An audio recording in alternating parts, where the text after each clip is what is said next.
有网友问说啊，是不是说因为怕被人家跟啊，所以在现场是不能讲名字，我们是用代号来相称？其实呢，我是不会很在意的，因为曾经有相命师一看到我，他愣住了，真实的事情，然后愣住了，他说：“你是不是平常的工作跟尸体有关？”我说：“对呀。”你怎么知道？怎么看出来的？不认识。对对对。他怎么看的？他说你后面跟了一堆人。我的天啊！今天有没有跟到这里来？我不知道。分一点给你。没有说，我跟你只在比后面的数量而已。然后我这边应该也差不多蛮多，应该也蛮多的。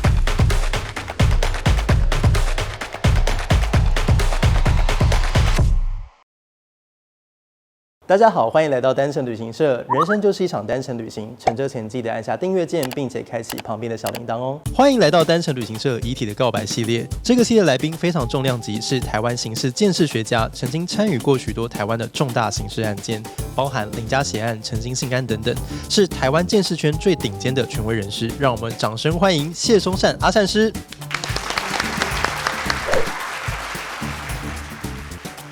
谢谢小冬瓜的邀请，我非常珍惜有这个机会。其实我不是什么顶尖啦，只是退休之后希望把个人的专业，还有一些这个剩余价值可以发挥一下。今天的主题其实我们是要来聊凶杀案的命案现场，是不是真的有不知名的力量？其实坦白讲，这是非常多网友每次见到我第一个都会问的问题，所以今天就是想要问问看谢主任，你有没有曾经听过警察在办案的时候有哪一些禁忌？像我们常常有时候听一些相命师啊等等，你是属什么的？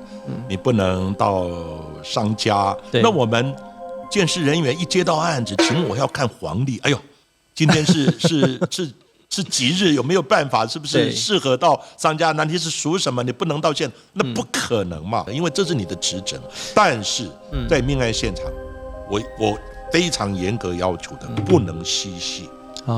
因为尸体人死在那个地方，我常常有一个很重要的概念，人家是用活生生的一个生命的付出，尸体摆在那个地方，就是给你一个，就像大体老师一样，而且不能有那种很轻忽，而且很不在乎，很无所谓的样子。这是我觉得是不是禁忌？这是绝对要禁止的，因为那是一个态度的问题。但是在现场除了不能那个，我基本上心里还会默念，知道吧？就是说，不管你是信什么教，对，希望说，我们今天是来这里是要帮忙你的，有什么事情打扰了，抱歉，但是也希望你真的有灵能够帮助我们，这个是一个心念。我记得曾经就有发生过，就是一个工作人员在现场，他就是很不敬，然后戏谑的口吻。隔没几天之后，他就请假了。然后后来关心一下，才发现说他生了重病。问了才知道说那个女孩子来找他，对，晚上睡觉的时候，那个女孩子就在面前梳头发，他一直看着他，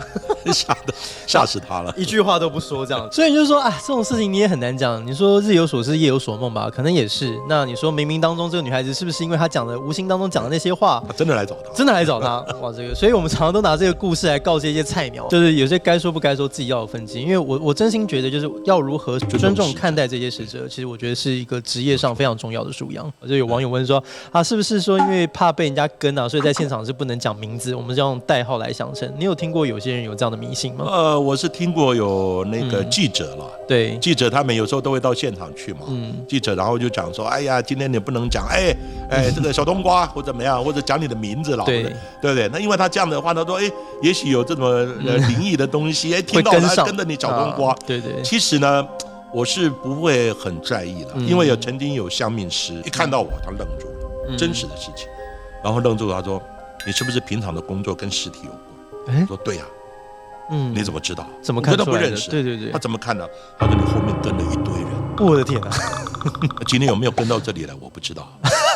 分一点给你。没有说，我跟你只在比后面的数量而已。然后我这边应该也差不多蛮多。应该也蛮多。他说呢，但是这些人他们呢有话要跟你说，可是你那个磁场太旺啊，所以我觉得。我一直相信是有这个东西在。我们也常在讲说，很多时候冥冥当中有一些我们无法解释的事情，在推动的某些事情前进，包含他可能透过某些方式，然后让这些承办的远景有了灵感，有了想法。所以在这里就想要问一下，就主任，就是有没有具体曾经发生过，透过警方他自己的一些宗教信仰，或者他透过某些仪式的一些力量，然后进而破案的？我自己承办的一个叫无尸命案。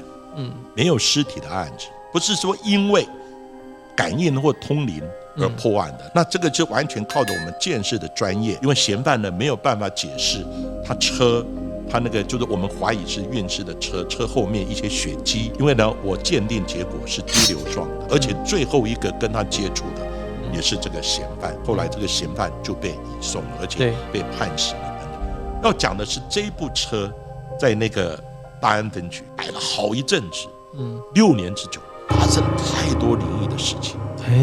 有记者也有刑警半夜要回家的时候，就会听到女孩子的哭声，然后里面就看到有一个身影坐在车里面，不是一个人哦，N 个人，包含记者、警察。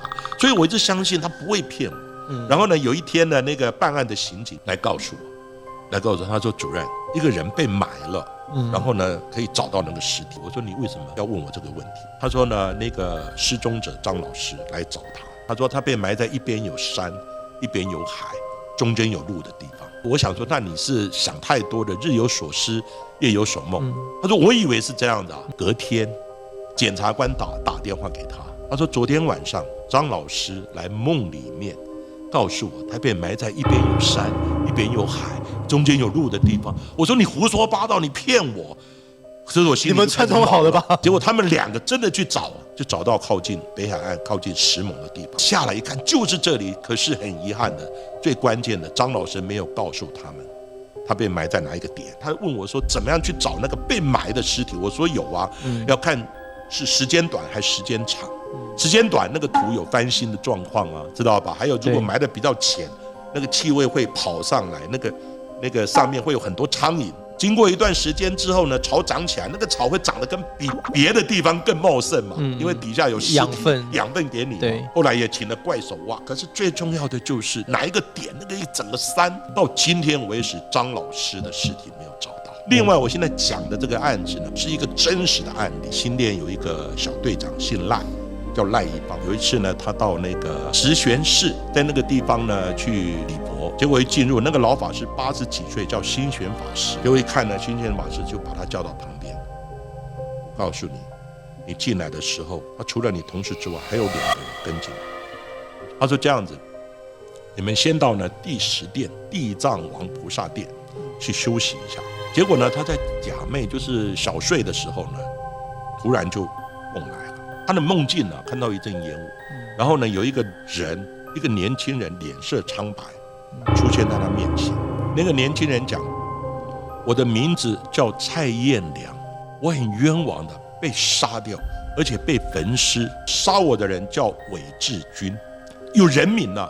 他又讲他是死者是谁呀？连 DNA 都不用验了。对，不用验了。回去以后呢，一查。”韦志军是他们现在正在办的一个毒品案件的一个主要嫌犯之一。然后呢，他说韦志军杀了蔡彦良，他不认识蔡彦良，可是丢的地方是在桃园大溪，然后他是在新店，所以他打给桃园大溪，有没有桃园大溪顶埔从化区有没有这么一个焚尸的案子？然后呢，那个大溪分局说有啊，我们一直查不到身份啊。然后他说我托梦，他那个人叫蔡彦良。后来从蔡彦良的身份确认，无名氏这样的才真的是蔡彦良。赖小队长呢，赖一方他就找那个韦志军，因为韦志军是他们在办的毒品案子嘛。那个韦志军呢，当场脸色大变，然后呢一直讲，怎么可能有人知道？做的天衣无缝，怎么有人？而且当时大溪也没查出身份的，怎么就这样托梦告诉他，他就是蔡彦良？后来呢一查，然后呢韦志军供出来其他几个人，张志平呢是另外4海，他们几个人就是一起杀了蔡彦良。